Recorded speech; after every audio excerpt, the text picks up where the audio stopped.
بسم اللہ والحمد للہ والصلاة والسلام علی رسول اللہ وعلی آلہ واصحابہ اجمعین الی یوم الدین۔ الحمدللہ آج 1 مارچ 2020 کو سنڈے کے دن علمی و تحقیقی مجلس نمبر 105 میں 105 نمبر میں ہم نماز کا پریکٹیکل طریقہ سیکھیں گے انشاءاللہ تعالی، اور اسی طریقے کے اندر ہم نماز میں جتنے پوسچرز ہیں کس طریقے سے بنانے ہیں، کون سا رکن کیسے ادا کرنا ہے اس کو سیکھیں گے۔ اس کے بعد پھر عام نماز کا جو طریقہ ہے اس کے بعد انشاءاللہ تعالی نماز وتر کے طریقے کو، نماز جنازہ کے طریقے کو اور نماز عیدین کے طریقے کو انشاءاللہ تعالی۔ تو سب سے پہلے میں جو نماز کے لیے ہماری ریکوائرمنٹ ہے اس کو ڈسکس کرتا ہوں۔ وضو اور غسل والا معاملہ تو الگ سے ہے، یہ ساری چیزیں انڈرسٹوڈ ہیں۔ اس کے بعد جب آپ مسجد میں آئیں گے تو نماز کے لیے سب سے ضروری چیز یہ ہے کہ آپ قبلہ رخ کھڑے ہوں گے اور اپنے دماغ میں نیت کو حاضر کریں گے کہ آپ کون سی نماز پڑھنے جا رہے ہیں۔ جب تک نیت حاضر نہیں ہوگی نماز درست نہیں ہوگی۔ صحیح بخاری اور صحیح مسلم کی متفق علیہ حدیث ہے کہ اللہ کے محبوب صلی اللہ علیہ وآلہ وسلم نے فرمایا انما الاعمال بالنیات، اعمال کا دار و مدار نیتوں کے اوپر ہے۔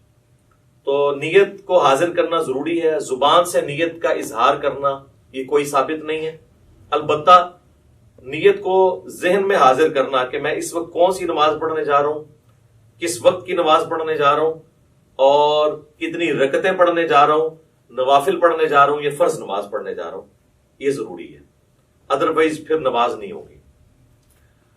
اور جب آپ قبلہ رخ کھڑے ہوں، اب ہم تو ڈسکس کر رہے ہیں انڈیویجول کی نماز، جب امام کے پیچھے نماز پڑھنی ہے اس کا پروٹوکول تھوڑا بہت جو ڈفرنٹ ہے، صف سیدھی کرنے کے اعتبار سے انشاءاللہ ہم پریکٹیکلی کریں گے، آپ سب لوگوں کو کھڑا کر کے انشاءاللہ تعالی۔ انڈیویجول جب کھڑے ہوں گے نماز کے لیے تو آپ نے اپنے پاؤں اتنے کھول لیں کہ نارمل جس کو کہا جاتا ہے، یعنی اگر میں اپنے اس بازو سے ایک سیدھا پرپینڈیکولر ڈرا کروں تو وہ سیدھا جا کے میرے پاؤں کے ایج کو پہنچے، نہ بہت زیادہ پاؤں کھول لیں اور نہ بہت کم۔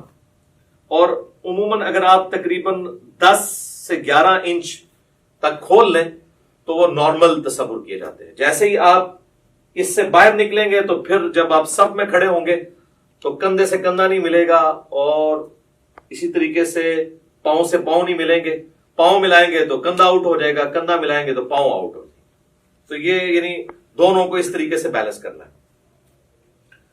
مرد کے لیے یہ ضروری ہے کہ وہ اپنی شلوار کو ٹخنوں سے اوپر رکھے۔ نماز کے علاوہ بھی سنت ہے، نماز میں تو اسپیسیفکلی سنت ہے مرد کے لیے، کیونکہ سنن ابی داؤد میں حدیث ہے اس مرد کی نماز نہیں ہوتی جس کا کپڑا ٹخنوں سے نیچے ہو۔ تو اس چیز کو انشور کرنا ہے کہ آپ کا کپڑا جو ہے وہ ٹخنوں سے اوپر ہے، یعنی جو لٹکانے والا کپڑا ہے۔ جرابیں اس کے اندر نہیں آتی، وہ لٹکائی نہیں جاتی، وہ پہنی ہوئی ہوتی ہے۔ اس کے بعد اگر آپ کی آستینیں وضو کی وجہ سے چڑھی ہوئی ہیں اوپر، ان آستینوں کو نیچے کریں۔ کف ثوب بھی منع ہے۔ اسی طریقے سے تہمت کو یا شلوار کو اوپر کرنے کے لیے یوں اڑیسنا، اس کو اندر کی طرف موڑنا، یہ بھی منع ہے، یہ بھی کف ثوب کے اندر آتا ہے۔ صحیح بخاری میں ان چیزوں کی ممانعت موجود ہے نبی صلی اللہ علیہ وآلہ وسلم کے ریفرنس سے۔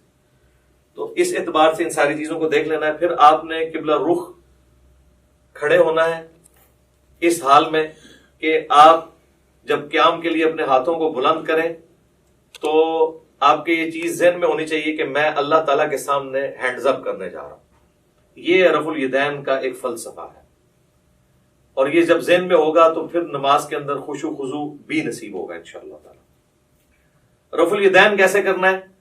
اپنے ہاتھوں کو نارملی بلند کرنا ہے، یعنی اس کونی کو اگر ہم پیوٹ مانیں تو یہ کونی اگر ہم یوں رکھتے ہوئے اپنے ہاتھ کو یوں بلند کریں تو آپ دیکھیں گے کہ میری جو انگلیاں ہیں وہ کانوں کی سیدھ میں آ گئی ہیں، سائڈ سے جا کے دیکھیں، اور میری ہتھیلی جو ہے وہ کندھے کی سیدھ میں آ گئی ہے۔ یہ سنت طریقہ ہے۔ اور اس دوران ہاتھ کی انگلیاں اتنی کھلی ہوئی ہونی چاہیے جو نارمل ہے۔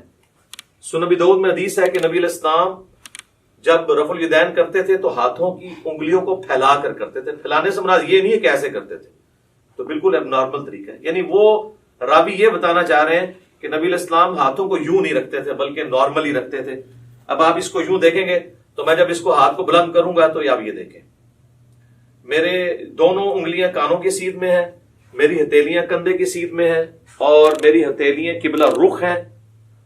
اور اس دوران یہاں پر ہی تھوڑی دیر کے لیے روکتے ہوئے میں اللہ اکبر کہوں گا اور اس کے بعد اپنے ہاتھوں کو باندھوں گا.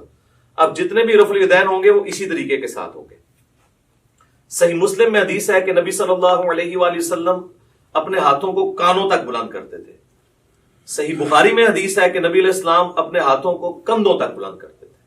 اس میں تطبیق یہی بنتی ہے کہ آپ ہاتھ اس طرح بلند کرتے تھے کہ اگر انگلیاں دیکھی جائیں تو وہ کانوں کی سیدھ میں آ جائیں اور ہتھیلیاں دیکھی جائیں تو وہ کندھوں کی سیدھ میں آ جائیں. یہ نارمل پوزیشن ہے اور یہ بالکل صحیح ہونا چاہیے. اس کے لیے پریکٹس کرنے کا طریقہ ہے کہ آپ شیشے کے آگے کھڑے ہوں اور اس کی پریکٹس کریں. بعض لوگ ہوتے ہیں ان کے ہاتھ یوں ہوتے ہیں, یوں ہوتے ہیں, کچھ یوں ہوتے ہیں.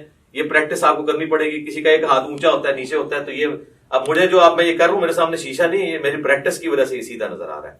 بعض اوقات آپ سمجھ رہے ہوں گے کہ سیدھا ہے لیکن وہ سیدھا ہوتا نہیں ہے, ٹیڑھا ہو جاتا ہے. تو اس کے لیے آپ کو پریکٹس کرنی پڑے گی.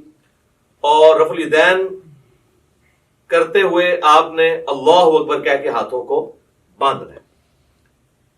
یہ صحیح بخاری کے اندر یہ بھی حدیث موجود ہے کہ نبی علیہ السلام رفع الیدین کرتے اور اللہ اکبر کہتے. اور صحیح بخاری مسلم میں یہ بھی ملتا ہے کہ آپ صلی اللہ علیہ وآلہ وسلم اللہ اکبر کہتے اور رفع الیدین کرتے. لہذا اس چکر میں نہیں پڑنا کہ پہلے رفع الیدین کرنا ہے یا پہلے اللہ اکبر کہنا ہے. دونوں بیک وقت کہنے ہیں, آگے پیچھے کہنے ہیں, جس بھی طریقے سے کہیں سائملٹینیسلی آپ کہہ لیں.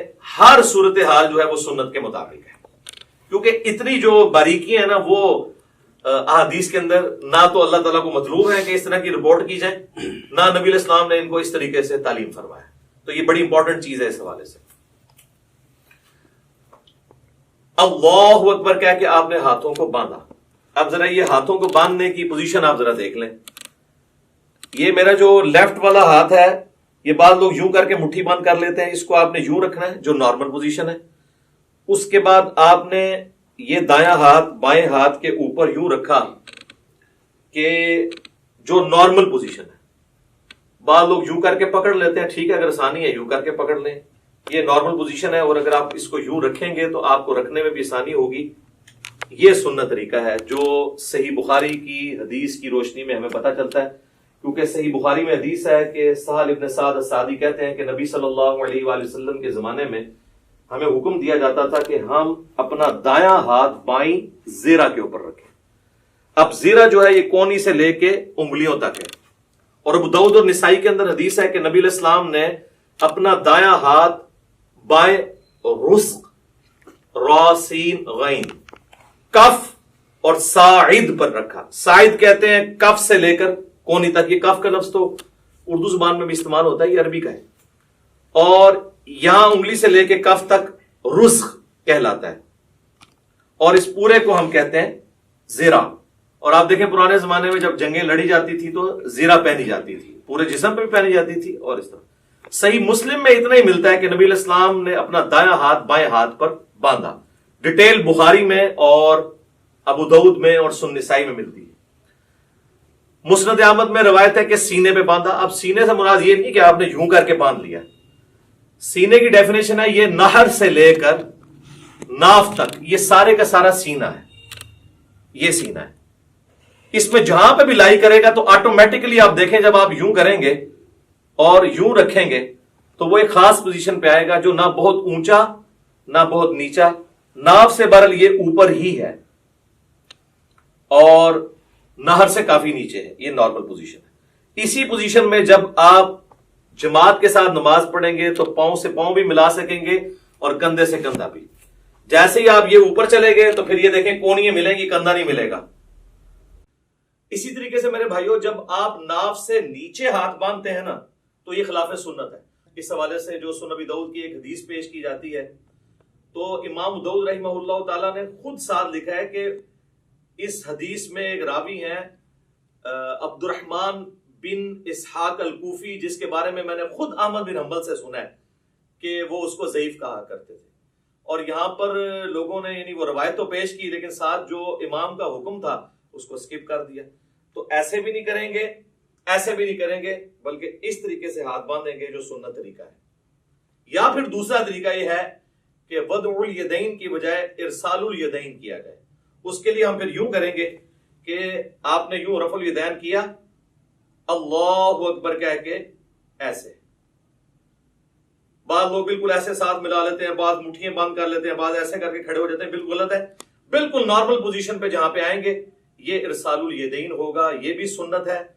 اگرچہ اس حوالے سے جو سنن طبرانی کی روایت ہے اس میں خصیب الجحد الراوی جو ہے وہ ضعیف ہے، لیکن چونکہ موقوفاً روایتیں عبداللہ ابن زبیر سے ملتی ہیں المصنف ابن ابی شیبہ میں، بلکہ مصنف ابن ابی شیبہ میں پورا چیپٹر ہے ان صحابہ اور تابعین کا بیان جو ہاتھ باندھ کے نماز پڑھا کرتے تھے، اور ان صحابہ اور تابعین کا بیان جو ہاتھ کھول کر نماز پڑھا کرتے تھے۔ یہ دونوں طریقے سنت ہے، اور میں نے تو سنن ابی داؤد کی جو 730 نمبر حدیث ہے اس سے بھی یہ چیز ثابت کی ہے کہ انڈائریکٹلی ابو حمید سعدی کی جو 10 صحابہ والی حدیث ہے وہ بھی اس کو سپورٹیو ہے کہ ارسال الیدین کرنا بھی سنت ہے۔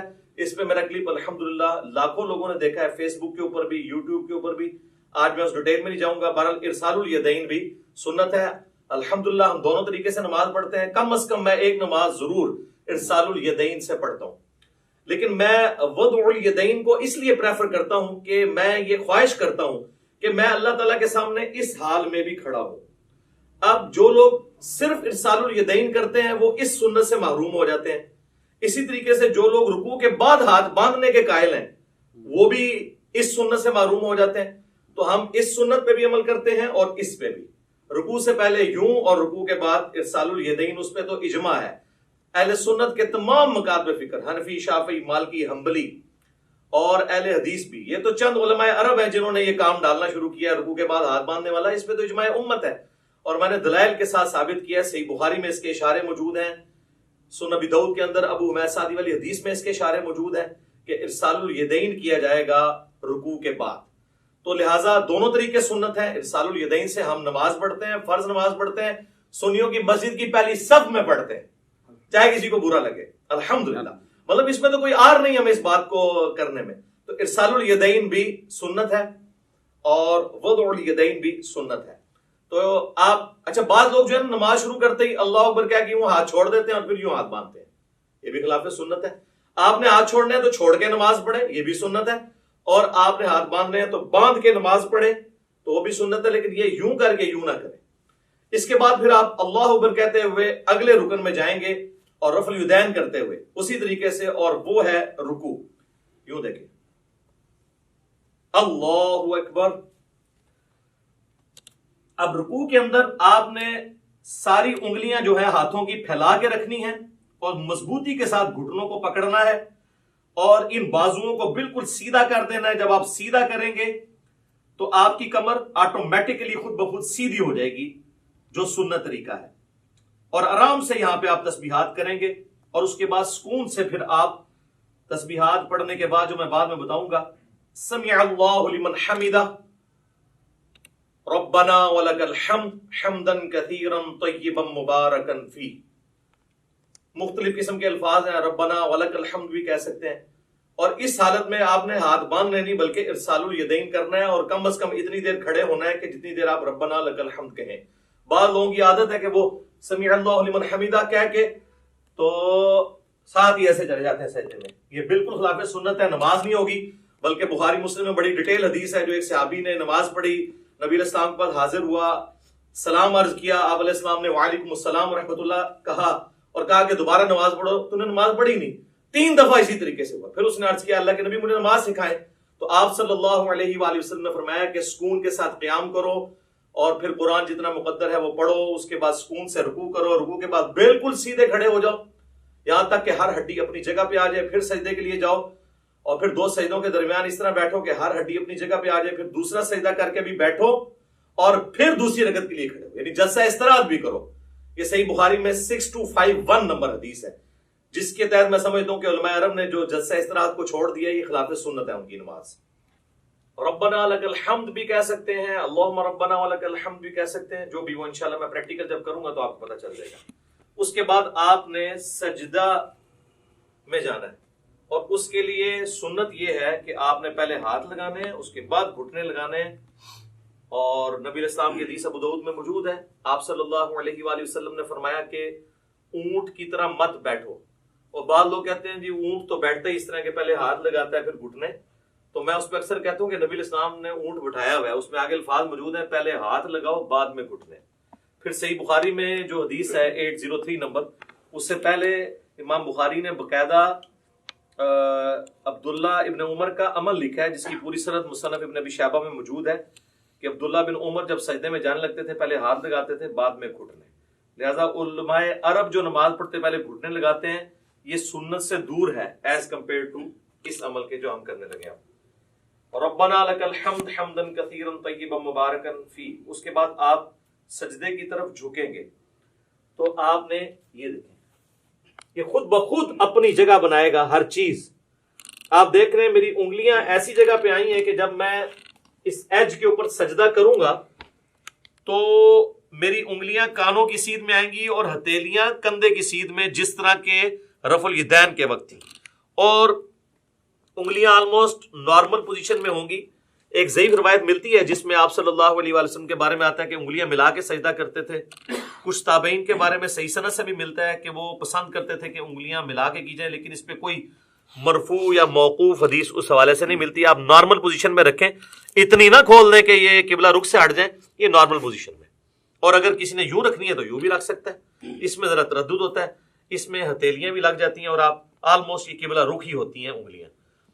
کانوں کی سیدھ میں انگلیاں آ جائیں گی، یعنی کہ یہ دو آنکھوں کے درمیان آپ آنکھوں کی سیدھ میں رکھیں گے، خود بخود کانوں کی سیدھ میں آئیں گی، اور ہتھیلیاں جو ہیں وہ شولڈر کی سیدھ میں. اور پھر آپ نے پہلے ناک لگانا ہے، اس کے بعد ماتھا لگانا ہے.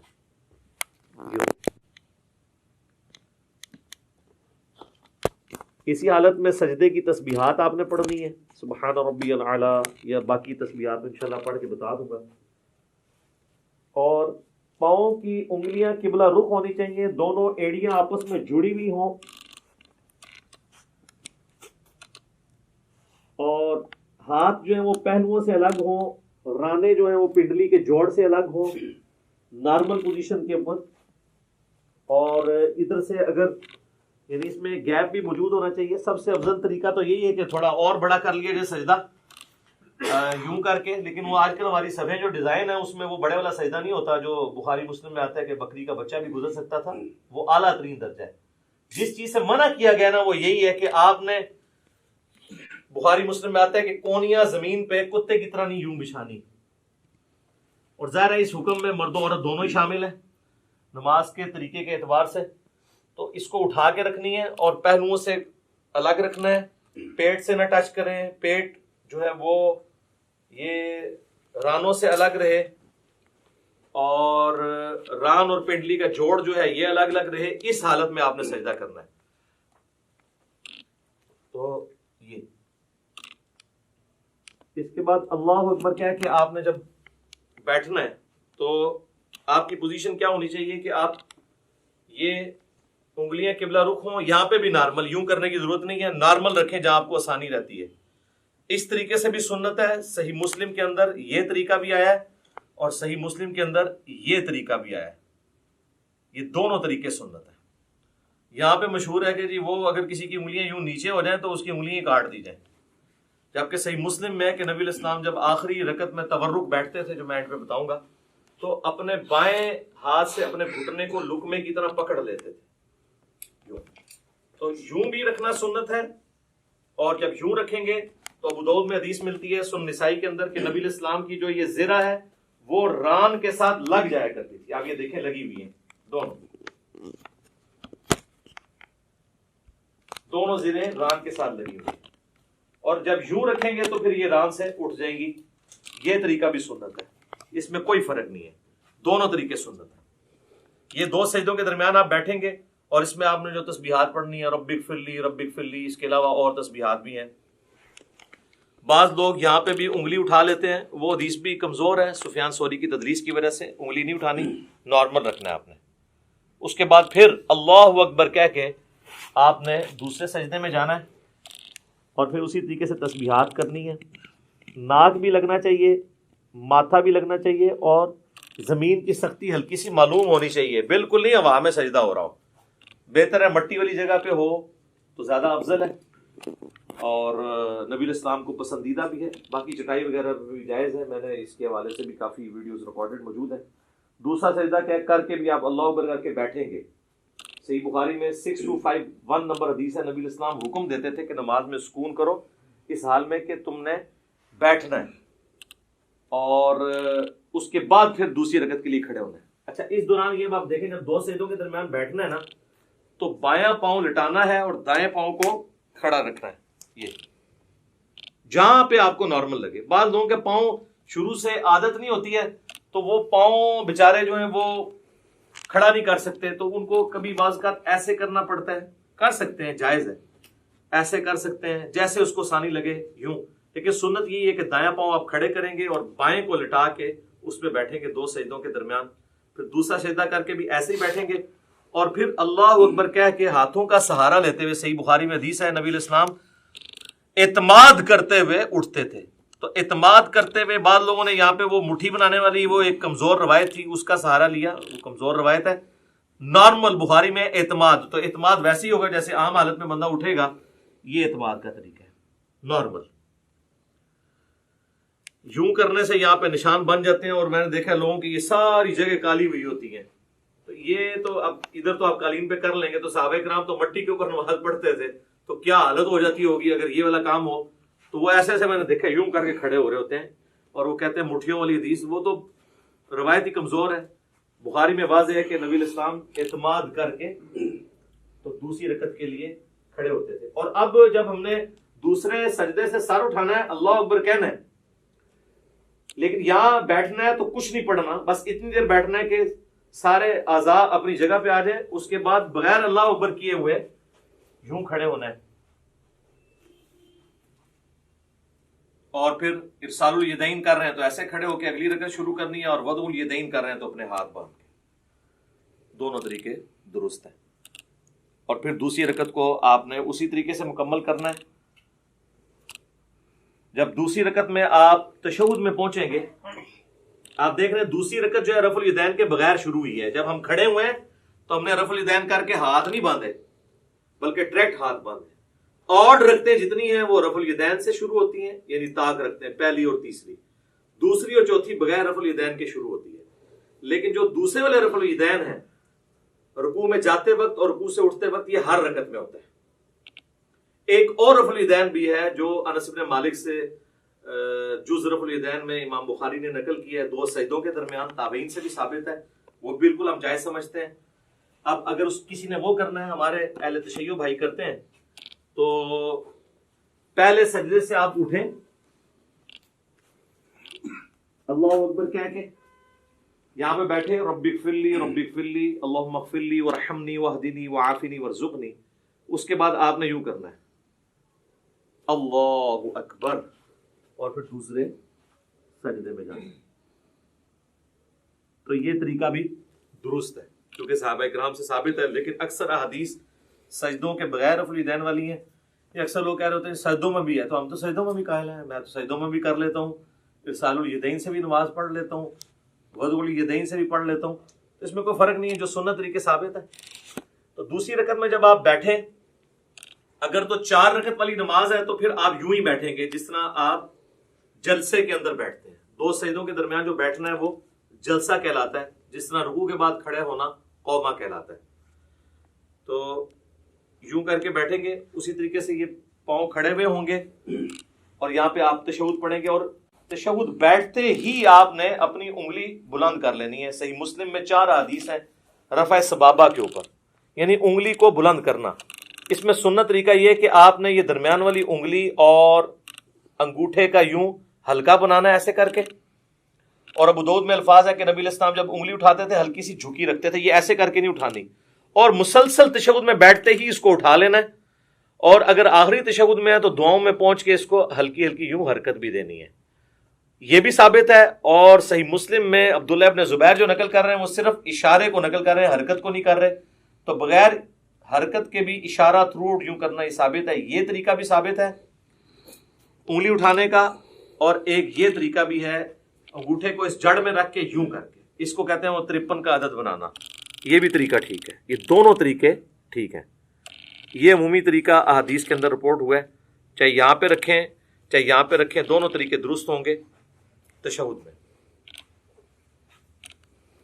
اور یہ میں درمیان والے تشہد کی بات کر رہا ہوں جو 2 رکعتوں کے بعد ہے، جب آپ 4 رکعت پڑھ رہے ہو تو محمد عبدہ و رسولہ تک پڑھ کے ساتھ دروشی بھی پڑھ لیں تو افضل ہے۔ وہ مسند احمد میں حدیث موجود ہے کہ آپ تشہد کے بعد بھی کھڑے ہو سکتے ہیں۔ سنن نسائی میں، صحیح مسلم میں موجود ہے کہ نبی علیہ السلام جب 9 رکعت وتر پڑھا کرتے تھے تو 8ویں رکعت میں بیٹھتے، تشہد پڑھتے، دروشی پڑھتے، اس کے بعد دعائیں پڑھتے، اور پھر آپ صلی اللہ علیہ وآلہ وسلم کھڑے ہوتے تھے 9ویں رکعت کے لیے۔ تو درمیان والے تشہد میں پڑھ سکتے ہیں۔ بہرحال اس میں جب آپ کھڑے ہوں گے دروشی پڑھنے کے بعد اللہم صلی علی محمد وعلی آل محمد اتنا بھی پڑھ لیں تو کافی ہے۔ یہ بھی سنن نسائی میں 1293 نمبر 1293 نمبر حدیث ہے، نبی اسلام نے یہ مختصر دروشی بھی تعلیم فرمایا۔ تو اللہ اکبر کہہ کے جب کھڑے ہوں گے تو زمین پر اعتماد کریں گے یوں، اور اٹھتے وقت پہلے گھٹنے اٹھائیں گے، اس کے بعد آپ ہاتھوں کو اٹھائیں گے۔ جاتے وقت ہاتھ پہلے لگاتے ہیں، گھٹنے بعد میں، اور اٹھتے وقت اس کو اس طریقے سے آپ ریورس کرتے ہیں۔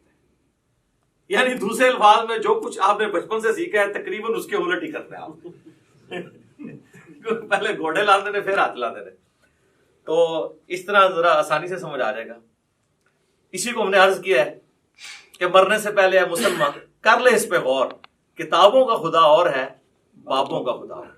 اچھا لوگ بڑا پراپوگنڈا کر رہے ہیں، اس نے 2 خدا کر دیے ہیں۔ 2 خدا نہیں ہم نے کیے ہیں، ہم نے یہ بتایا کہ اس خدا کا تعارف جو آپ نے کروایا ہے وہ نہیں ہے جو نبی علیہ السلام نے کروایا۔ وہ تو میں نے کلیریفائی بار بار کیا، ان کو بھی خیر سمجھ ہے۔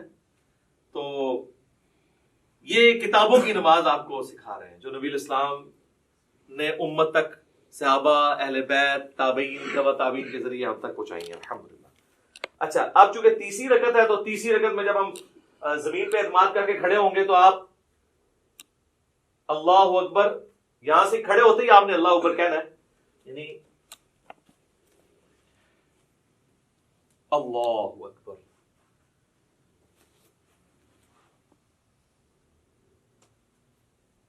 پھر وضع الیدین کر لینا ہے، یا اگر آپ نے ارسال الیدین کرنا ہے تو آپ یوں کر لیں۔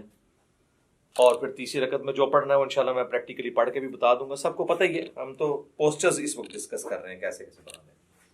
تیسری رکعت بھی اسی طریقے سے ہوگی، اور تیسری رکعت میں بھی دوسرا سجدہ کرنے کے بعد جلسے میں بیٹھ کے، جسے جلسہ استراحت کہتے ہیں، پھر آپ نے کھڑے ہونا ہے تیسری رکعت کے لیے اور چوتھی رکعت کے لیے، اور وہ رفع الیدین کے بغیر ہوگی، ڈائریکٹ ہی ہاتھ باندھیں گے یا ارسال الیدین کریں گے نارمل پوزیشن میں۔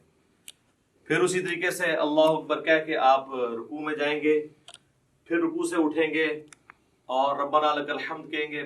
تو چوتھی رکعت میں جب آپ دوسرا سجدہ کر کے بیٹھیں گے تو صحیح بخاری میں موجود ہے نبی صلی اللہ علیہ وآلہ وسلم تورک کیا کرتے تھے، اور اس میں الفاظ ہیں کہ چوتھی رکعت میں بیٹھتے تھے، اور ابو داؤد میں یہ الفاظ ہیں ابو حمید سعدی والی حدیث کے اندر کہ جس رکعت میں آپ نے سلام پھیرنا ہوتا تھا نا اس میں آپ تورک کرتے تھے۔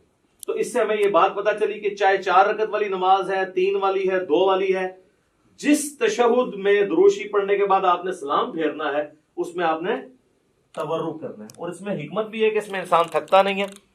تورک جو ہے یہ دایاں پاؤں آپ نے بائیں پاؤں کے نیچے سے گزار کے دائیں پاؤں کو آپ نے کھڑا کرنا ہے، اور آپ نے دائیں پاؤں کے نیچے سے بائیں پاؤں کو گزارنا ہے اس حالت میں، یہ تورک ہے۔ اور آپ یوں بھی کر سکتے ہیں۔ یہ ابو داؤد میں یہ بھی حدیث ہے کہ نبی علیہ السلام نے اپنے دونوں پاؤں ایک طرف نکال دیے، ٹھیک ہے، یہ ایک طرف نکالے ہوئے میں نے دونوں پاؤں، یہ بھی ٹھیک ہے، یہ بھی ٹھیک ہے۔ اس میں حکمت یہ ہے کہ جب آپ یوں بیٹھتے ہیں نا تو آخری تشہد تو چونکہ نبی علیہ السلام کا بہت زیادہ دعاؤں پہ ہوتا تھا، لمبا ہوتا تھا، اس میں آپ تھکتے نہیں ہیں۔ اس طرح بیٹھیں گے تو تھوڑی دیر کے بعد آپ کو تھکاوٹ محسوس ہونا شروع ہو جاتی ہے، الا یہ کہ بہت پتلا بندہ اس کو تو فیل نہیں ہوتا۔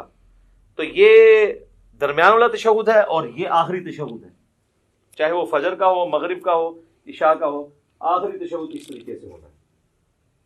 اور اس میں بھی آپ نے اس طرح انگلی اٹھا کے رکھنی ہے، تشہد میں مسلسل انگلی اٹھانی ہے۔ یہ جو کہتے ہیں اشہد ان لا الہ پہ اٹھاؤ، الا اللہ پہ گرا دو، یہ کوئی ثابت نہیں ہے۔ یہاں پہ رکھیں، یہ بھی سنت ہے، اور یہ صحیح مسلم میں الفاظ ہیں کہ نبی علیہ السلام جب تشہد میں بیٹھتے تو اپنا دایاں ہاتھ جو ہے وہ دانے گھٹنے کے اوپر بائیں گھٹنے پہ رکھ کے اس کو لقمے کی طرح پکڑ لیتے، جو آپ کے بابوں نے آپ کو سکھایا کہ جس کی انگلیاں نیچے ہوں انگلیاں کاٹ دی جائے، اور یہ وہ سنت ہے جو صحیح مسلم کے اندر ہے۔ ہر شے پٹھی دسی تانوں، پھر کہندے ساڈے بابیاں نوں کچھ کہندا ہے، اور کینوں کہواں میں نیوٹن نوں کہواں، جنہاں نے کام پایا انہاں نوں کہنا ہے نا۔ یہ بھی سنت ہے، یہ صحیح مسلم میں یہ بھی سنت آئی ہے، اور یہ بھی، یہ مسلسل اٹھا کے رکھنی ہے۔ اور ابو داؤد میں، نسائی میں آتا ہے کہ جب آپ دعاؤں میں پہنچتے تھے نا تشہد کے اینڈ پہ درود شریف کے بعد، تو ہلکا ہلکا اسے یوں حرکت بھی دیتے تھے،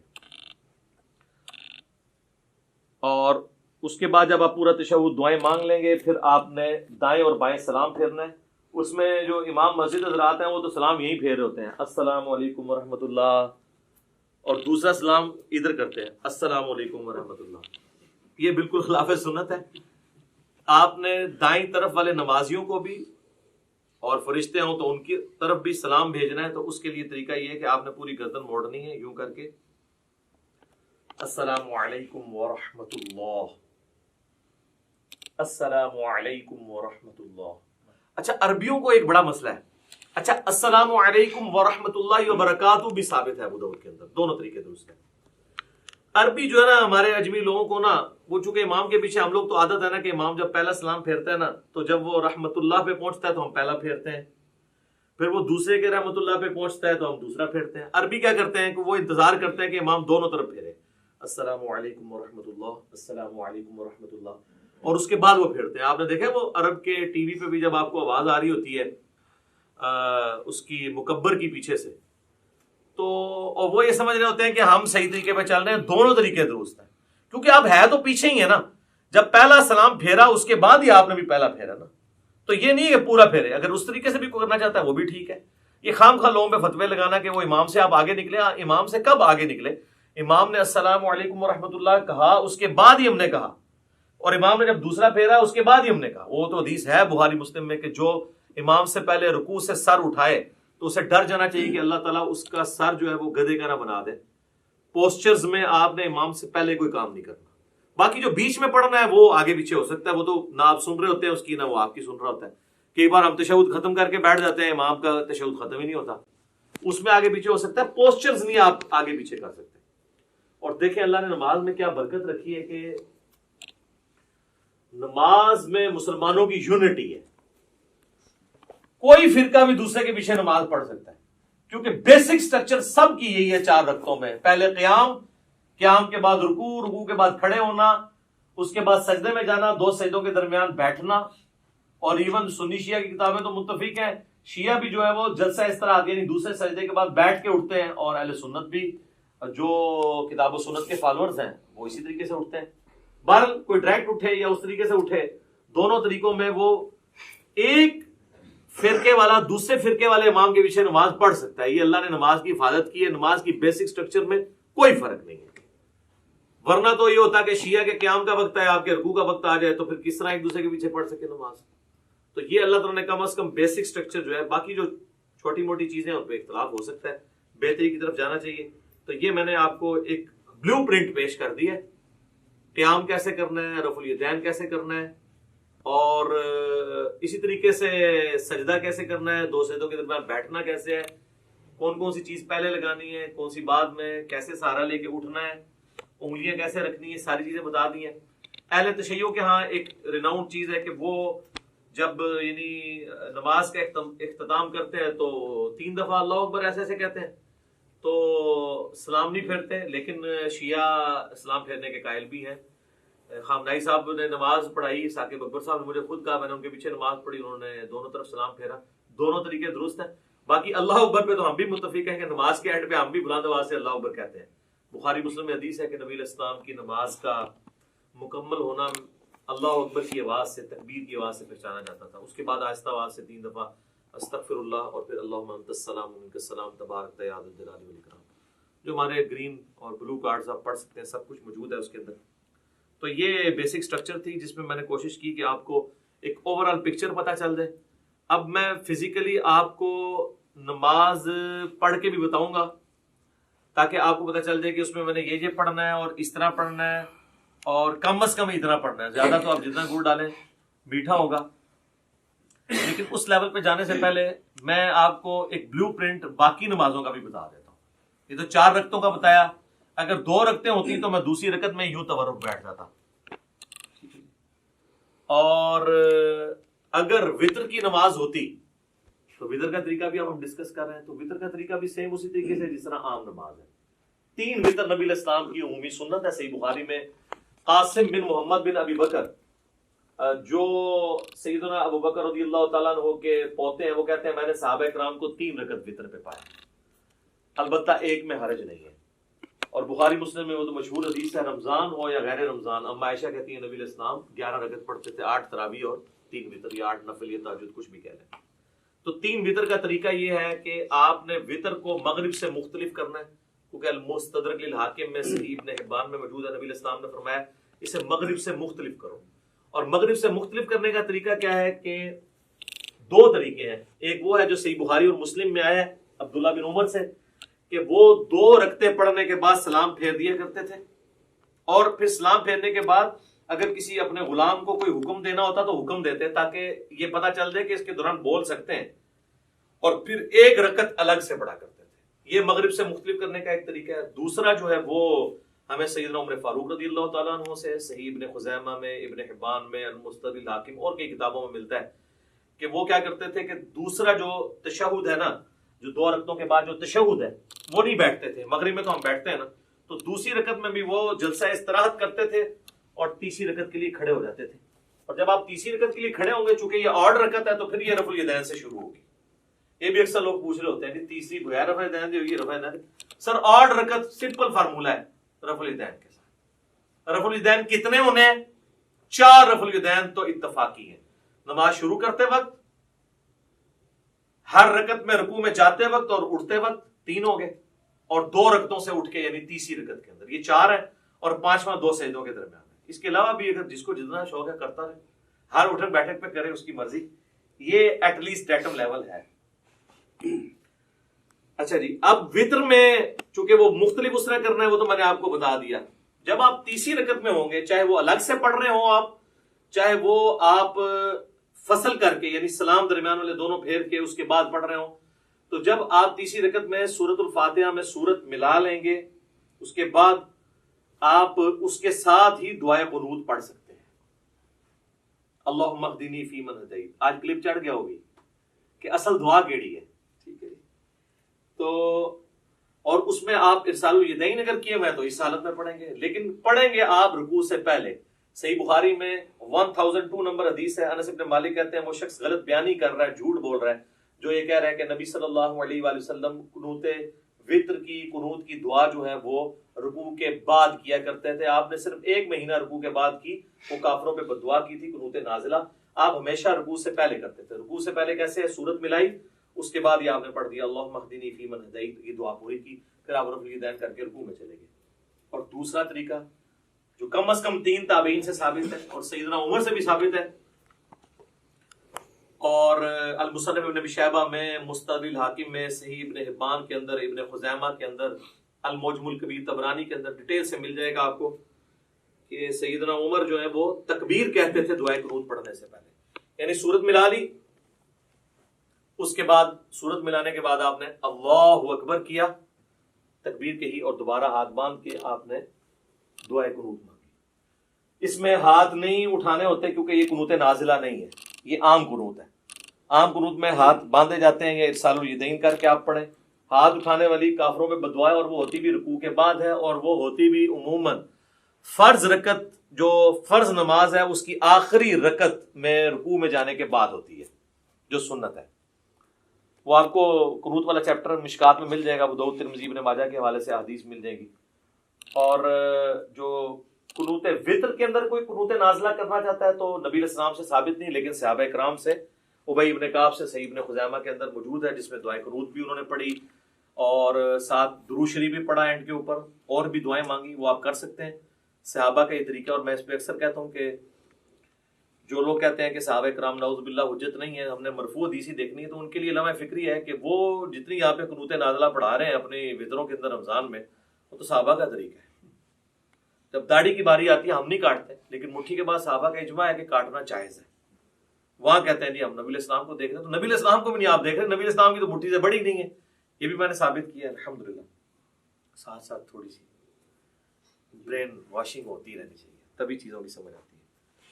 تو اللہ اکبر کہہ کے ارسال الیدین کیا یا ہاتھ باندھے اور آپ نے دعائے قنوت پڑھی، اس کے بعد اللہ اکبر کہہ کے دعائے قنوت کے بعد روشی بھی پڑھنا ہے، اور پھر آپ نے وہ پورا کیا۔ اب چونکہ چاہے آپ نے فصل کیا ہوا ہے، درمیان میں 2 پڑھ کے سلام پھیرے ہوئے ہیں، یا آپ نے 2 کے بعد آپ کھڑے ہوئے ہیں، دونوں صورتوں میں تیسری رکعت تو آپ کی وتر کی آخری ہوگی، اس میں پھر آپ تورکی بیٹھیں گے۔ بلکہ سنن کبریٰ البیہقی میں یا مصنف ابن ابی شیبہ میں ملتا ہے نا کہ جس رات سیدنا ابو بکر کو دفن کیا گیا تو رمضان کی رات نہیں تھی، تو حضرت عمر نے کہا میں نے تو وتر ہی نہیں پڑھے ہوئے ہیں، تو پھر انہوں نے کہا میں جماعت کراتا ہوں تو میرے پیچھے وتر پڑھو۔ اس سے یہ بھی بات پتہ چلی کہ رمضان کے علاوہ وتر کی جماعت کروائی جا سکتی ہے۔ تو اس میں انہوں نے وتر اسی طریقے سے پڑھائے تھے کہ انہوں نے درمیان تشہد چھوڑا تھا اور اپنا 3 وتر پڑھائے تھے۔ اور وتر کے اوپر میرا ڈیٹیلڈ 130 مسئلہ ہے، اس میں میں نے ساری نیٹی گریٹیز ڈسکس کی ہیں، آج اس ڈیٹیل میں جانے کی ضرورت نہیں۔ نماز وتر بھی کمپلیٹ ہوگی، کوئی چیز ہے تو نہیں کی نماز وتر کے حوالے سے؟ کون سی دعا آخر میں؟ وتر کے بعد جب ختم کرتے ہیں، وتر کے بعد وہ تو اذکار ہے نا، وہ وتر کے طریقے میں تو نہیں آتے، وہ تو ہے سبحان الملک القدوس اور 3 دفعہ پڑھ کے رب الملائکۃ والروح، آخری بار اس کو اونچی، وہ تو اذکار ہیں، وہ تو علیحدہ سے ہمارے لکھے ہوئے ہیں۔ فی الحال ہم طریقے کو ڈسکس کر رہے ہیں، اور یہ تو ہو گیا نماز وتر کا طریقہ۔ اب آ جائیں آپ نماز عیدین کے طریقے کے اوپر، تو وہ تو ہوتی 2 رکعت ہے، چاہے وہ عید الاضحیٰ ہو یا عید الفطر ہو، 2 رکعتیں ہوتی ہیں، اور اس میں 12 تکبیرات ہوتی ہیں، جو ابو داؤد کے اندر حدیث موجود ہے، الموطا امام مالک کے اندر موجود ہے کہ 7 تکبیرات سورۃ الفاتحہ سے پہلے پہلی رکعت میں، اور 5 تکبیرات سورۃ الفاتحہ سے پہلے دوسری رکعت میں۔ یہ طریقہ ہے، اور اگر کوئی بھول جائے تو رکوع کے بعد بھی کر سکتا ہے۔ اس میں طریقہ یہی ہے کہ اللہ اکبر کہہ کے آپ نماز شروع کریں گے۔ اگر آپ نے وضع الیدین کیا ہے تو آپ جب تکبیرات کہیں گے اللہ اکبر تو دوبارہ ہاتھ باندھیں گے۔ اگر آپ ارسال الیدین کر رہے ہیں تو اللہ اکبر اللہ اکبر، یوں 7 تکبیرات کو آپ پورا کریں گے، اور اس کے بعد یعنی ثنا پڑھنے کے بعد 7 تکبیرات، پھر اعوذ باللہ بسم اللہ پڑھ کے امام نے سورۃ الفاتحہ پڑھنی ہے، آپ نے سننی ہے۔ اور دوسری رکعت میں امام جب سورۃ الفاتحہ شروع کرنے لگے گا اس سے پہلے وہ تکبیرات کہتا ہے۔ اگر کوئی پہلے میں بھول گیا ہوا ہے تو دوسرے میں 12 پوری کر لے، یعنی یہ زائد تکبیرات ہی ہیں، سنت افضل عمل ہے۔ تو عید کی نماز کے اندر یہ ایک مین چیز ہے، اور عید کی نماز جمعے کی طرح دن کی نماز ہونے کے باوجود جہری نماز ہے۔ ویسے دن کی جتنی نمازیں ہیں وہ سرن ہے، چاہے زور ایسا ہے، جمعے کی بلند آواز سے ہوتی ہے، اور عید کی بھی اگرچہ دن کی نماز ہے لیکن وہ جہرن پڑھی جاتی ہے۔ اور دوسرا فرق یہ ہے کہ جمعے میں خطبہ پہلے ہوتا ہے، نماز بعد میں، اور عیدین کے اندر کیا ہوتا ہے؟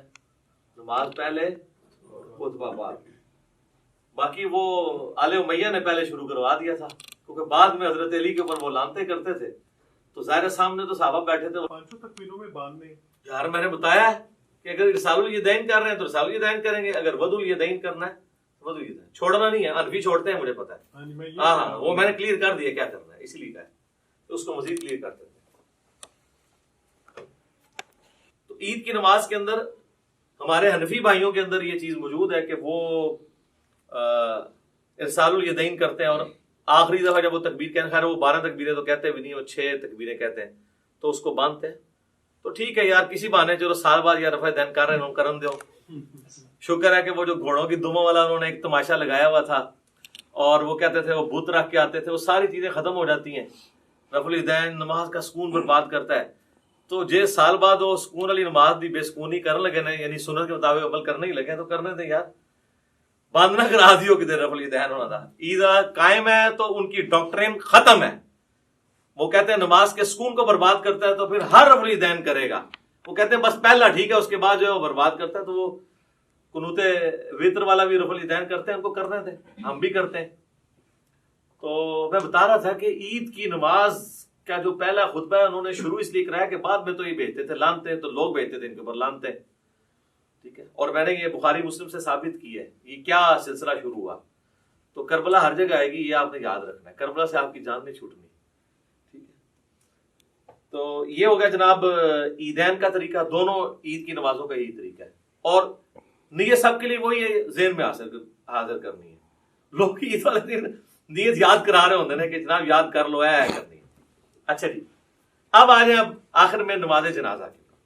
نماز جنازہ بھی جو ہے یہ بھی کبھی کبھار پڑھنی ہوتی ہے، اس لیے اس کی بھی تکبیرات اس طریقے سے ہوں گی. نیت کیا ہے وہ لوگ یاد کروا رہے ہوتے ہیں. نیت پھر ذہن کو حاضر کرنے کا نام ہے اور آپ نے نماز پڑھی. لیکن نماز جنازہ اس لیے مختلف ہے کہ یہ عام نمازوں کی طرح نہیں ہے، نہ اس میں رکوع ہے نہ اس میں سجدہ ہے، اس لیے اس کا پروٹوکول ذرا ڈیفرنٹ ہے. پروٹوکول ڈیفرنٹ ہے تو پھر ظاہر ہے اس کے اندر جب آپ اللہ اکبر کہہ کے نماز شروع کریں گے، وضو الیدین کریں یا ارسال الیدین کریں، تو پہلی تکبیر کے بعد ثنا کوئی نہیں ہے اس کے اندر. وہ روایتیں کمزور ہیں. اعوذ باللہ من الشیطان الرجیم، بسم اللہ پڑھ کے سورۃ الفاتحہ ہے اور ساتھ کوئی ایک سورت آپ ملا لیں، یہ سنت ہے. اور دوسری تکبیر جب آپ کہیں گے اللہ اکبر کہہ کے ہاتھ باندھ لیں گے. اگر ارسال الیدین کر رہے ہیں دونوں طریقے درست ہیں، اگر باندھ رہے ہیں تو آپ پھر اس حالت میں درود شریف پڑھیں گے. پھر تیسری تکبیر اللہ اکبر کہہ کے اس میں آپ دعائے جنازہ میت کے لیے پڑھیں گے، جو ابو داؤد ترمذی ابن ماجہ میں مشہور دعا ہے، اللہم اغفر لحینا ومیتنا وشاہدنا وغائبنا وصغیرنا وکبیرنا، یہ والی دعا. اس کے علاوہ بھی صحیح مسلم شریف میں اور دعائیں ہیں، کوئی سی بھی آپ ایک دعا پڑھ لیں. نہیں یاد ہے ربنا آتنا فی الدنیا پڑھ لیں، رب اجعلنی پڑھ لیں، کوئی بھی دعائے معصورہ پڑھ لیں جب تک آپ کو وہ یاد نہیں. پھر چوتھی تکبیر کہہ کے آپ اللہ اکبر کہیں گے، یوں ہاتھ باندھ لیں گے اور پھر دائیں طرف ایک سلام پھیر. نماز جنازہ چونکہ مختلف ہے تو اس میں یہ بھی مختلف ہے کہ آپ نے صرف ایک طرف سلام پھیرنا، السلام علیکم ورحمۃ اللہ. تابعین سے دو طرف پھیرنا بھی ثابت ہے، لیکن صحابہ اور نبی علیہ السلام سے ایک طرف ثابت ہے. دو طرف والی روایتیں کمزور ہیں. اگر کوئی پھیر لیتا ہے ہم اس کے اوپر فتویٰ نہیں لگاتے. اور بعض اوقات آپ کو کسی ایسی جگہ پہ پڑھنی پڑتی ہے نا، تو میں پھر یہ کرتا ہوں کہ جب امام دو طرف پھیر رہے ہیں نا تو میں اس کے دوسرے پھیرنے کا بھی انتظار کرتا ہوں. جب وہ دوسرا پھیرتا ہے تو میں پہلے ہی پھیر کے. یہ تو کہتے ہیں وہ جناب پہلا پھیریں گے، اینج ہاتھ کھول لینے، اینج کر لینے، اور اس چکر ہی نہ پاؤ. پہلے دیکھو فاتحہ ہی نہیں پڑھ رہے جنازے کے اندر. فاتحہ کے بغیر تو نماز نہیں ہوتی. صحیح بخاری میں موجود ہے کہ عبداللہ ابن عباس نے بلند آواز سے نماز جنازہ میں فاتحہ پڑھی تاکہ بتایا جائے یہ سنت عمل ہے. نماز جنازہ بلند آواز سے بھی سنت ہے، آہستہ آواز سے بھی سنت ہے، لیکن عموماً جو سنت ہے سنن نسائی میں وہ سرن ہی ہے، آہستہ آواز سے. اس لیے آپ دیکھیں عرب جتنے ملک ہیں وہاں پہ آہستہ آواز میں نماز جنازہ پڑھی جاتی ہے، یعنی بلند آواز سے نہیں پڑھی جاتی. خیر یہ الگ سے ٹاپک ہے نماز جنازہ کا. یہ طریقہ ہے. صحیح مسلم میں ہے کہ نبی علیہ السلام نے ایک جنازے پہ 5 تکبیرات بھی پڑھی تھی. جب آپ 5 تکبیرات پڑھیں گے تو پھر پانچویں جو چوتھی تکبیر کے بعد سلام پھیرا تھا نا، تو چوتھی تکبیر کے بعد پھر آپ دعائیں مانگیں گے اور پانچویں کے بعد آپ پھر سلام پھیریں گے.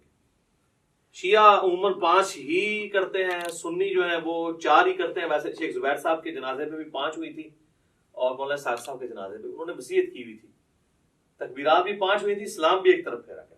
انہوں نے وصیت کی تھی کہ ہمارا جنازہ سنت کے مطابق جس طرح حرمین میں پڑھا جا رہا ہے عرب ملکوں میں ویسے پڑھانا ہے.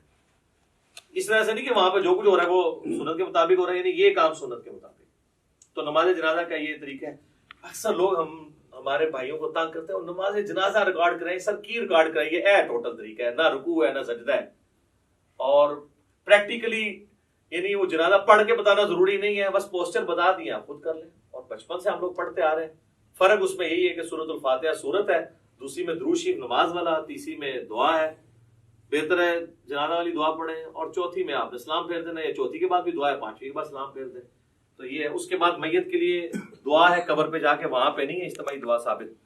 دیوبندی نہیں کرتے، بریلوی کرتے ہیں، اور وہ کہتے ہیں یہ بریلوی غلط کر رہے ہیں، ثابت نہیں ہے.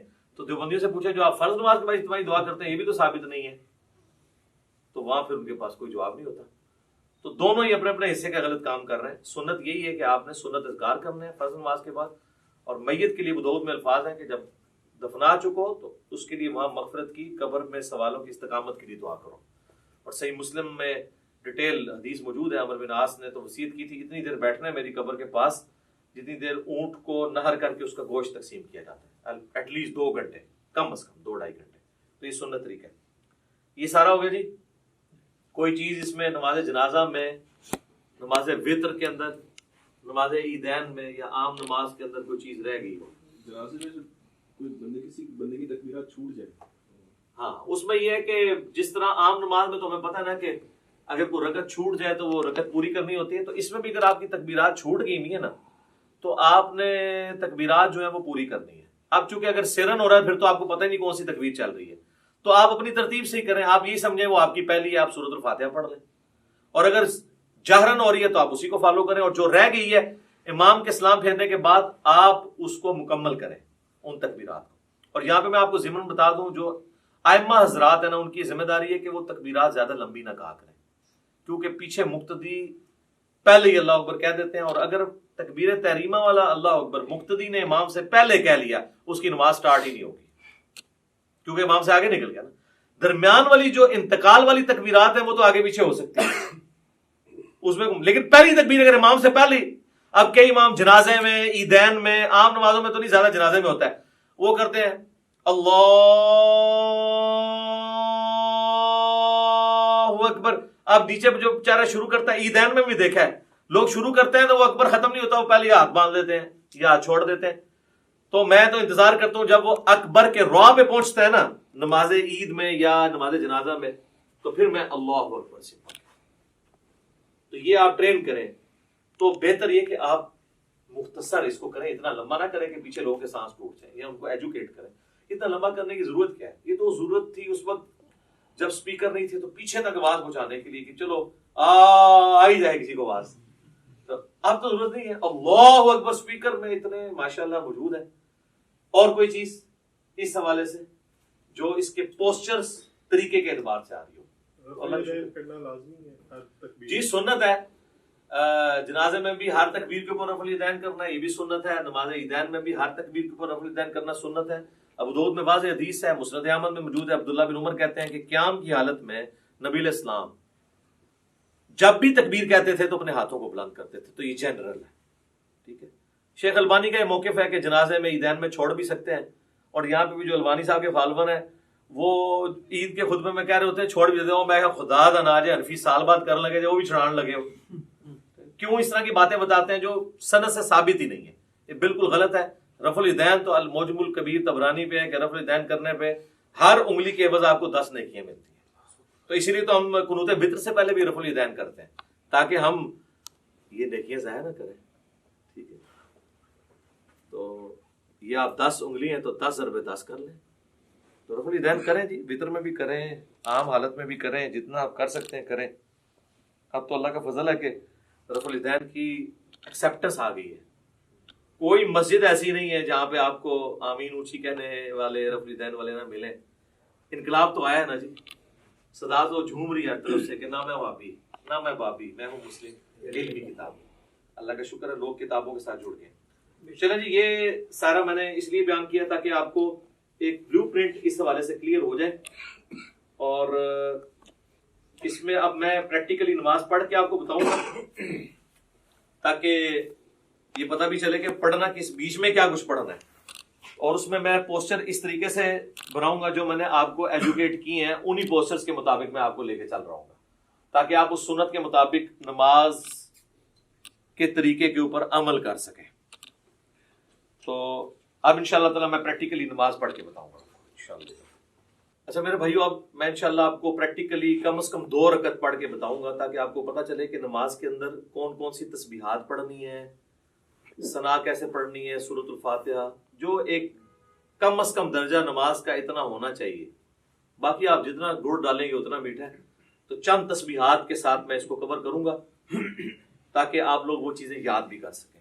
جو لوگ سن کے یاد کرنے کے عادی ہیں ان کے لیے انشاءاللہ تعالی آسانی ہوگی انشاءاللہ تعالی. ساتھ ساتھ پوسچر بھی کور ہو جائیں گے انشاءاللہ تعالی.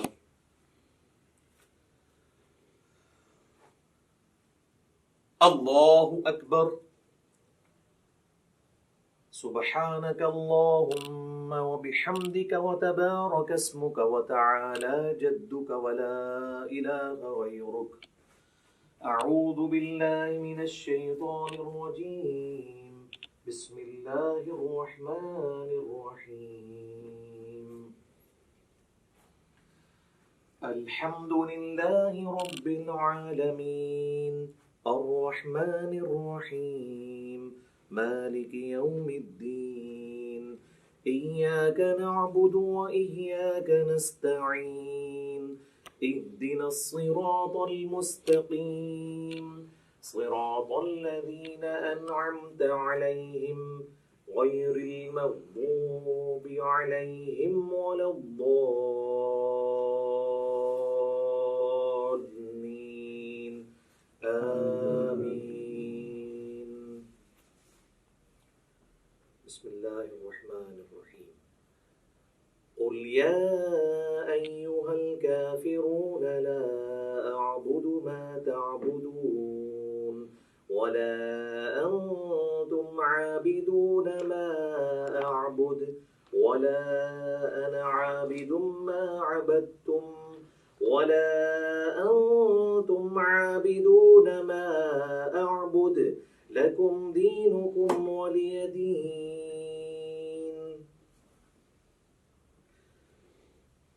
الله أكبر سبحان ربي العظيم سبحان ربي العظيم سبحان ربي العظيم سبحانك اللهم ربنا وبحمدك اللهم اغفر لي سبوح قدوس رب الملائكة والروح سمع الله لمن حمده اللهم ربنا ولك الحمد حمدا كثيرا طيبا مباركا فيه الله أكبر سبحان ربي الأعلى سبحان ربي الأعلى سبحان ربي الأعلى سبحانك اللهم ربنا وبحمدك اللهم اغفر لي سبوح قدوس رب الملائكة والروح الله أكبر رب اغفر لي رب اغفر لي اللهم اغفر لي وارحمني واهدني وعافني وارزقني الله أكبر سبحان ربي الأعلى سبحان ربي الأعلى سبحان ربي الأعلى سبوح قدوس رب الملائكة والروح سبحانك اللهم ربنا وبحمدك اللهم اغفر لي الله أكبر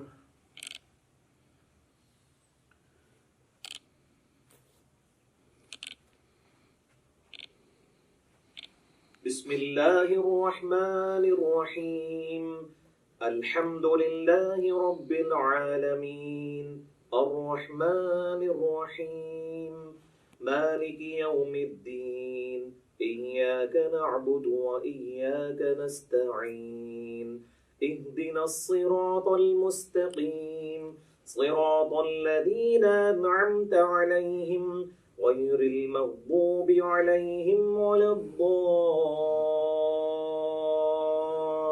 الضالين آمين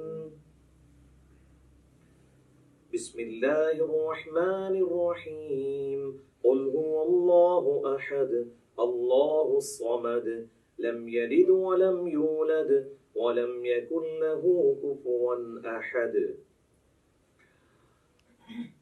الله أكبر سبحان ربي العظيم سبحان ربي العظيم سبحان ربي العظيم سبوح قدوس رب الملائكة والروح سبحانك اللهم ربنا وبحمدك اللهم اغفر لي سمع الله لمن حمده اللهم ربنا ولك الحمد حمدا كثيرا طيبا مباركا فيه الله أكبر سبحان ربي الأعلى سبحان ربي الأعلى سبحان ربي الأعلى سبوح قدوس رب الملائكة والروح سبحانك اللهم ربنا وبحمدك اللهم اغفر لي الله أكبر رب اغفر لي اللهم اغفر لي وارحمني واهدني وعافني وارزقني. الله أكبر. سبحان ربي الأعلى سبحان ربي الأعلى سبحان ربي الأعلى سبوح القدوس رب الملائكة والروح. سبحانك اللهم ربنا وبحمدك اللهم اغفر لي. الله أكبر. التحيات لله والصلوات والطيبات. السلام عليك أيها النبي ورحمة الله وبركاته. السلام علينا وعلى عباد الله الصالحين. أشهد أن لا إله إلا الله وأشهد أن محمدا عبده ورسوله.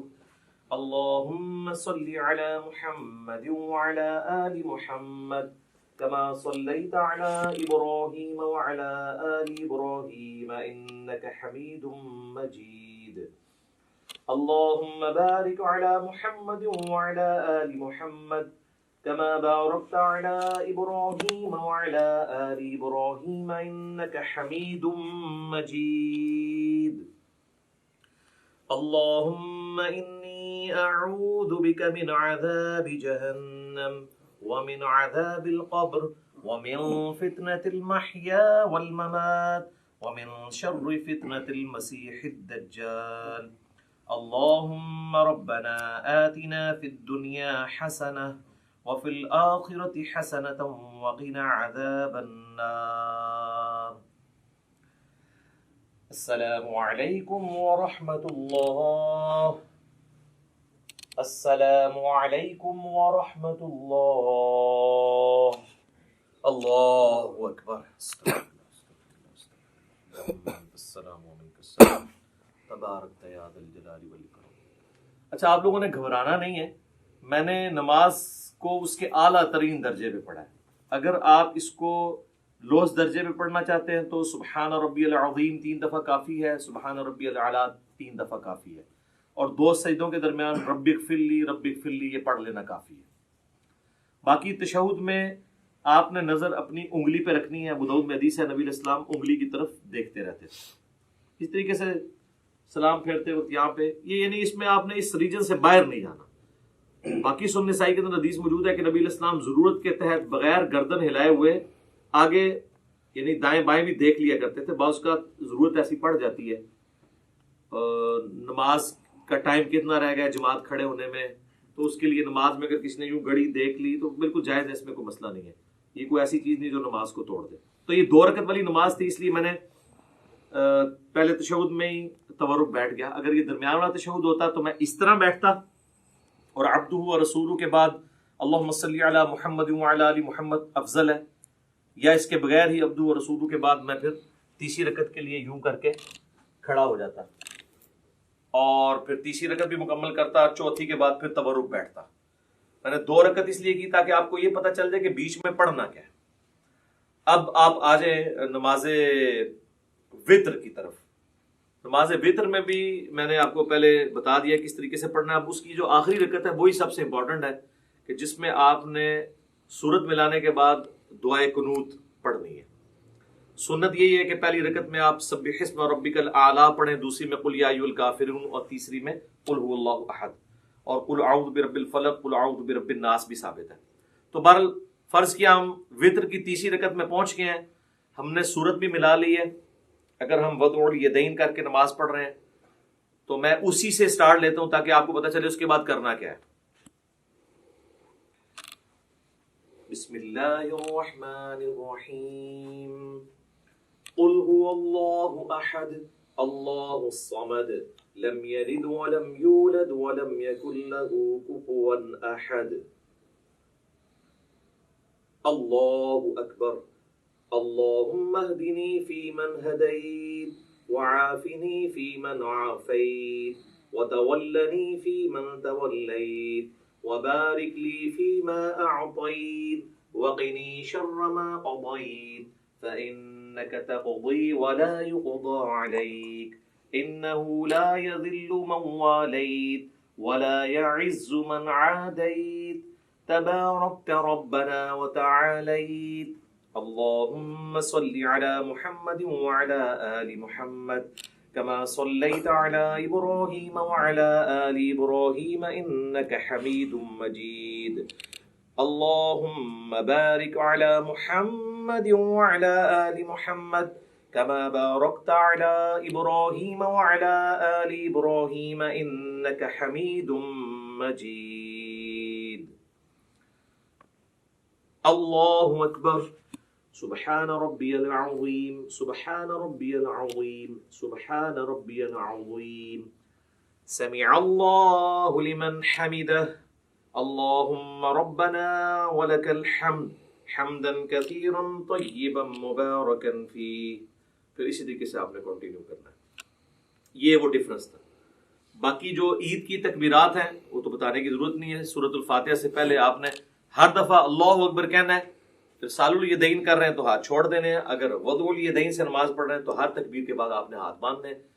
اور یہ جو 7 تکبیریں جب ہو جائیں گی، پہلی تو نماز سٹارٹ کرنے والی ہے، جو 8ویں تکبیر وہ بن رہی ہوگی جس میں آپ نے سورہ فاتحہ شروع کرنی ہے، کیونکہ 7 پہلی میں جو ہیں وہ زائد ہیں اور 5 دوسری کے اندر زائد ہیں. اب آ جائیں نماز جنازہ. وہ تو پریکٹیکلی پڑھ کے بھی بتایا جا سکتا ہے، اتنا لمبا نہیں ہے. پہلی رکعت یعنی پہلی جو اس کی تکبیر ہے اس کے بعد اللہ اکبر کہہ کے اگر آپ وضع الیدین کر رہے ہیں تو اس حالت میں، اور ارسال الیدین کر رہے ہیں تو اس حال کے اندر آپ نے سورۃ الفاتحہ اور سورت ملانی ہے. اور دوسری میں آپ نے اللہ اکبر کہہ کے جو ہے وہ درود شریف پڑھنا ہے نماز والا. پھر اللہ اکبر کہہ کے ہر دفعہ رفع الیدین کرنا ہے. تیسری میں آپ نے جو ہے وہ دعا پڑھنی ہے، وہ میں آپ کو پڑھ کے بتا دیتا ہوں. اللہم اغفر لحینا ومیتنا وشاہدنا وغائبنا وصغیرنا وکبیرنا وذکرنا وانثانا. اللہم من احییتہ منا فاحیہ علی الاسلام ومن توفیتہ منا فتوفہ علی الایمان. اللہ اکبر. السلام علیکم ورحمۃ اللہ. یہ مکمل ہو گیا. دوسری طرف تو بتایا ثابت نہیں ہے. تو یہ نماز جنازہ والا بھی ہو گیا. اب انشاءاللہ تعالی ہم فزیکلی جب جماعت میں نماز پڑھنی ہے تو اس میں کیسے پاؤں سے پاؤں ملانا ہے، کس طریقے سے کھڑا ہونا ہے، اس کے لیے کیا پوسچر ہوگا، وہ پریکٹیکلی ہم کچھ بھائیوں کو یہاں صف میں کھڑا کریں گے. پھر میں انشاءاللہ تعالی، کیونکہ بعض اوقات جب آپ جماعت سے نماز پڑھ رہے ہوتے ہیں اس میں آپ کو تھوڑی نرمی کا مظاہرہ کرنا پڑتا ہے. اب یہ لوگ کہتے ہیں جی وہ ہاتھ پھیلا کے یوں اس طریقے سے سجدہ کرنا ہے، لیکن سر سنن ابی داؤد میں، سنن نسائی میں یہ بھی حدیث ہے کہ اپنے بھائیوں کے لیے جماعت میں نرم ہو جاؤ. جب آپ جماعت میں نماز پڑھ رہے ہوں گے پھر آپ نے یہ والا سجدہ نہیں کرنا. ویسے آپ بے شک یہ بھی کر لیں، کوئی مسئلہ نہیں ہے، ٹھیک ہے، لیکن جب آپ جماعت میں ہوں گے تو آپ کوشش کریں گے کہ تھوڑے سمٹیں. اور اب اس میں اگر آپ کا یہ حصہ یہاں اپنے ساتھ لگ جاتا ہے کوئی مسئلہ نہیں. ایک چیز ہے جس کی مانت ہے کہ جو کونی ہے وہ زمین پہ نہ لگے، کتے کی طرح بچھانی نہیں ہے. اس کے علاوہ اگر کسی کا یوں مل جاتا ہے یا یہاں سے یہ بھی مل جاتا ہے تو کوئی اس میں مسئلہ نہیں ہے. حتیٰ کہ صحیح بخاری میں آتا ہے کہ جب مسجد میں رش ہوتا تھا صحابہ کرام کہتے ہیں ہم ایک دوسرے کی پیٹھوں کے اوپر سجدے کر رہے ہوتے تھے، اور اگر زمین گرم ہوتی تھی تو اپنی پگڑی کا پیچ جو ہے وہ آگے کر لیتے تھے تاکہ ماتھا نہ جلے. تو وہ اتنا کوئی ایشو نہیں ہے. ایون بخاری مسلم میں آتا ہے کہ نبی علیہ السلام نے قیام جو ہے اور رکوع جو ہے وہ ممبر کے اوپر کیا ہے، اور سجدے کے لیے ممبر کی سیڑھیاں اتر کے تو نماز پڑھی ہے. یہ فرض نماز کی بتا رہا ہوں، چونکہ ہمارے معاشرے میں ساری چیزیں معیوب سمجھی جاتی ہیں. تعلیم دینے کے لیے نہیں، فزیکلی آپ نے اس طرح نماز پڑھی ہے تو کوئی اتنا ایشو نہیں ہوتا. چھوٹی چھوٹی چیزوں کو مذاق بنایا ہوتا ہے. اس میں ہی ہم آپ کو یہ بھی بتا دیتے ہیں جماعت کی نماز کو پریکٹیکلی کرنے سے پہلے کہ اگر آپ 2 بندوں کی جماعت کروا رہے ہیں نا تو یہ آپ بالکل ساتھ کھڑا کریں گے. یہ جو کہتے ہیں نا جی امام جو ہے اس طرح کھڑا ہو، نہیں، وہ تو واضح صحیح بخاری موجود ہے. حضرت عبداللہ ابن پنجے قبلہ رخ ہونے چاہیے. یہ ایڑیاں ملانے کے چکر میں اور یوں کرنے کے چکر میں یہ پنجے ڈسٹرب کرتے ہیں، یہ بالکل غلط ہے. پاؤں ملانے کا حکم ہے، ایڑی سیدھ میں کرنی ہے. ایڑی کبھی بھی اس طریقے سے نہیں مل سکتی ہے کیونکہ پنجے چوڑے ہوتے ہیں، پنجے ہی ملیں گے اور آپ قبلہ رخ سے تو نہیں آپ کمپرومائز کر سکتے. تو اس طرح بالکل برابر رکھنا ہے. نشانی یہ ہے کہ جو لیفٹ پہ کھڑا ہوگا وہ امام ہوگا. صحیح بخاری میں عبداللہ ابن عباس کہتے ہیں کہ میں نبی علیہ السلام تہجد کی نماز پڑھ رہے تھے تو میں آپ کے لیفٹ پہ آ کے کھڑا ہو گیا تو آپ نے مجھے کان سے پکڑ کے یوں یہاں لا کے کھڑا کیا تو نماز بھی نہیں ٹوٹی. یہ کہتے ہیں انگوٹھا ہل جائے نماز ٹوٹ جاتی ہے.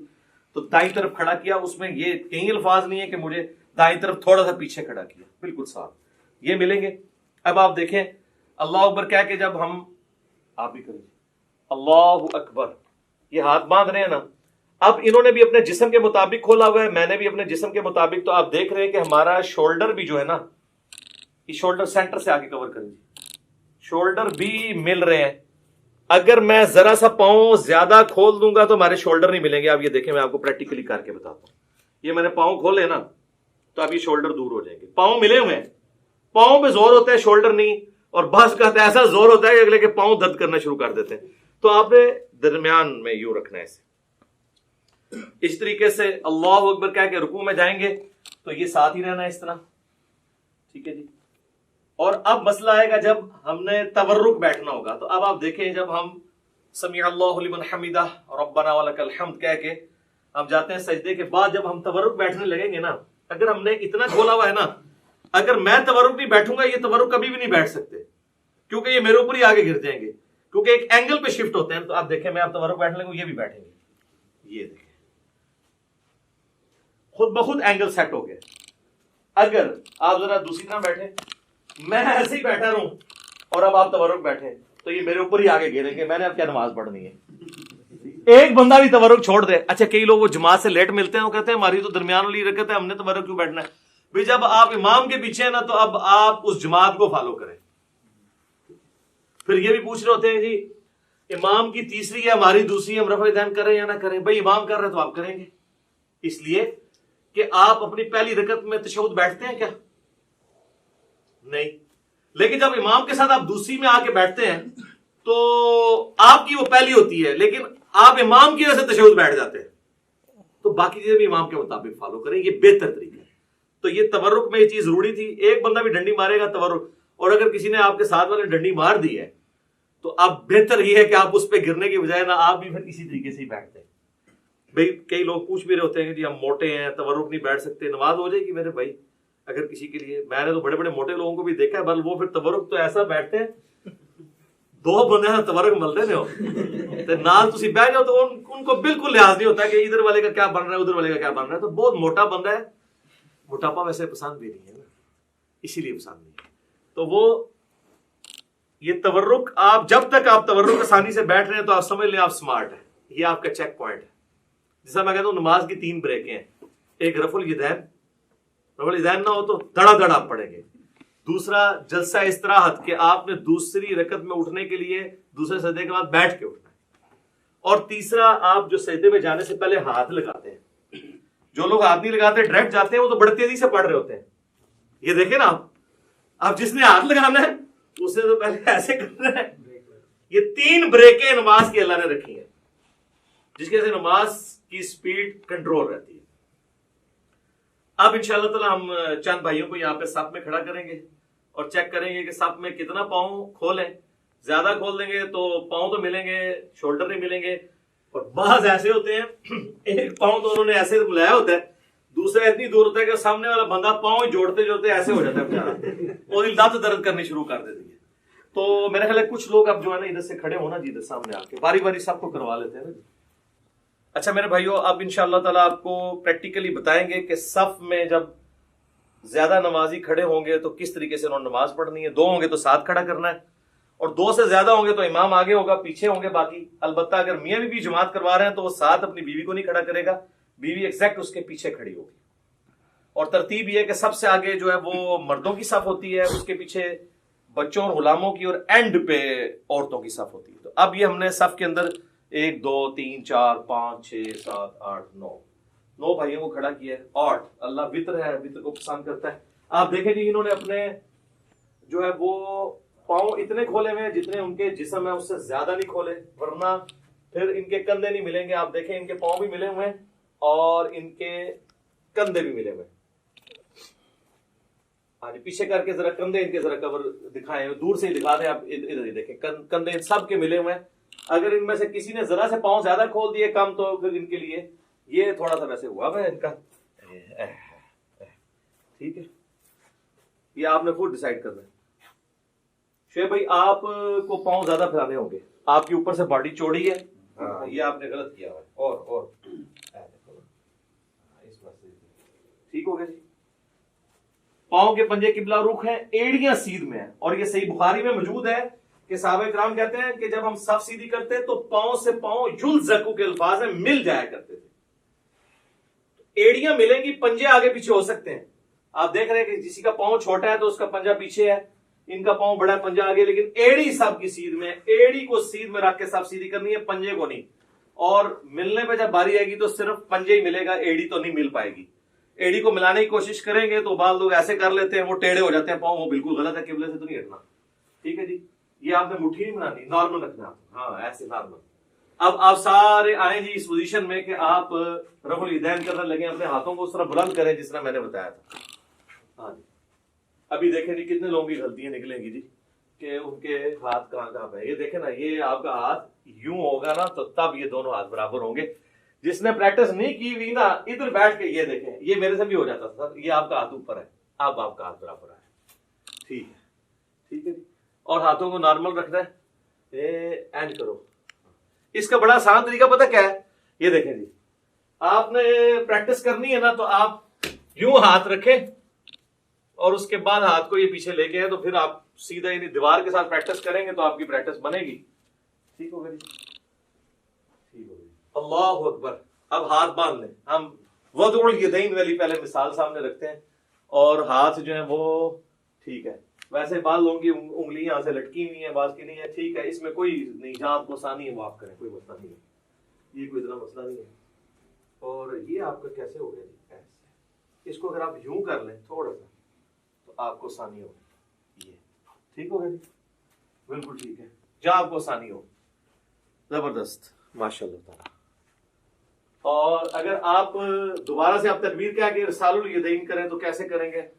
آپ اللہ اکبر کہیں، اللہ اکبر. ارسال الیدین کریں گے تو نارمل ہاتھ یوں چھوڑیں گے آپ، جہاں پہ آپ کو آسانی سے جہاں پہ چھوڑتے ہیں. اگر آپ نے یوں کر کے نماز پڑھا نہیں ہے. ٹھیک ہے جزاک اللہ. اچھا، یہ آگے کیوں ہے آپ کے ہاتھ سائڈ پہ کیوں نہیں ہے؟ ایک دوسرے کے ہے، دیکھو نا. چلے جہاں پہ آسانی سے آ گئے. ٹھیک ہے جی. اب آپ نے اللہ اکبر کہہ کے رکوع میں جانا ہے، رفع الیدین کریں اور رکوع میں جائیں سارے. اللہ اکبر. ہاں جی، اب رکوع میں پتہ چلے گا جی کس کس کا ٹھیک ہے. ماشاء اللہ جی، ساروں پہ ٹھیک ہے، زبردست. ادھر سے شروع کریں تو پتہ چل جائے گا. یہ آپ شیشے میں پریکٹس کی ہوگی تو ٹھیک ہوگا. تھوڑا سا پیٹ جو ہے نا یہ ایسے بس ٹھیک ہے، آلموسٹ ٹھیک ہے. اور انگلیاں پھیلی ہوئی، گھٹنے کو مضبوطی سے پکڑنا ہے. اور نہ میر صاحب یہ آپ یہ سیدھی کریں، ایسے کونی بالکل سیدھی ہونی چاہیے، تو تب یہ آپ کی گردن سے آئی، یہ آپ بالکل ٹھیک ہو گئے. یہ بالکل تنی بھی ہو کمان کی طرح، جس طرح ابو داؤد میں آتا ہے کہ کباغ کی ڈوری جس طرح تنی آتی تھی، بالکل سیدھی. ٹھیک ہے جی. آپ کو یہ پرابلم ہے جی اس طرح کرنے میں، گھٹنے کو پکڑنے میں، ایسے ایسے یہ ایسے کر کے پکڑیں گے، یوں کر کے. ٹھیک ہے جی. سمیع اللہ لمن حمدہ. ٹھیک ہے، اللہم ربنا ولک الحمد. ٹھیک ہو گیا. اور اس کے بعد اب آپ اللہ اکبر کہتے ہوئے، میں نے اللہ اکبر کہنا تو آپ نے سجدے کی طرف جانا ہے پہلے ہاتھ لگاتے ہوئے. جی اللہ اکبر. ٹھیک ہو گئی. اچھا، ابو داؤد میں ایک حدیث ہے کہ نبی علیہ السلام کی جو ہاتھ ہے نا، ہتھیلیاں، وہ کانوں کی سیدھ میں بھی چلی جاتی تھی. یعنی آپ اس کو کندھے سے آگے بھی لے کے جا سکتے ہیں. بعض لوگ کہتے ہیں جی ماتھے سے آگے نہیں انگلیاں جانی چاہیے، کوئی مسئلہ نہیں، جا سکتی ہیں. بس بہتر طریقہ وہی ہے جس طریقے سے آپ لوگوں نے کیا ہوا ہے. اب آپ دیکھیں، اب آپ چوڑا سجدہ نہیں کر سکتے، آپ لوگوں کے آپ کو ایک دوسرے کو اکاموڈیٹ کرنا پڑا ہے، تو نماز میں اسی طریقے سے کرنا ہے. اور پیچھے سے ایڑیاں سب کی جڑی ہوئی ہیں جی. ہاں جی، ایڑیاں بھی دیکھنی ہے اور پنجے قبلہ رخ ہونے چاہیے. ٹھیک ہے، ٹھیک ہے، جزاک اللہ، بہترین. اب میں اللہ اکبر کہوں گا تو آپ نے جلسے بیٹھنا ہے. اللہ اکبر. دایاں پاؤں کھڑا کیا اور بایاں بچھا لیا. ٹھیک ہو گیا جی. اب اس میں دیکھیں کوئی نہیں، آپ دو سجدوں کے درمیان نہیں انگلی اٹھانی، انگلی تھلے رکھو. ہاں، اینڈ رکھنا ہے نارمل. اور آپ گھٹنوں تک بھی رکھ سکتے ہیں، گھٹنوں سے آگے بھی، جہاں آپ کو آسانی، اس میں کوئی نہیں ہے. اور نارمل رکھنی ہے انگلی، نہ ایسے جوڑنی، نہ ایسے. سجدے میں بھی میں نے بتایا نہ جوڑنی، جو نارمل ہے. اچھا، اب ہم نے دوسرا سجدہ کریں اور پھر اس کے بعد آپ سب تورک بیٹھیں، کیونکہ اس طرح تو آپ بیٹھ جائیں گے، تورک بیٹھنا ہے. اب اللہ اکبر کہوں گا، دوسرا سجدہ کریں. اللہ اکبر.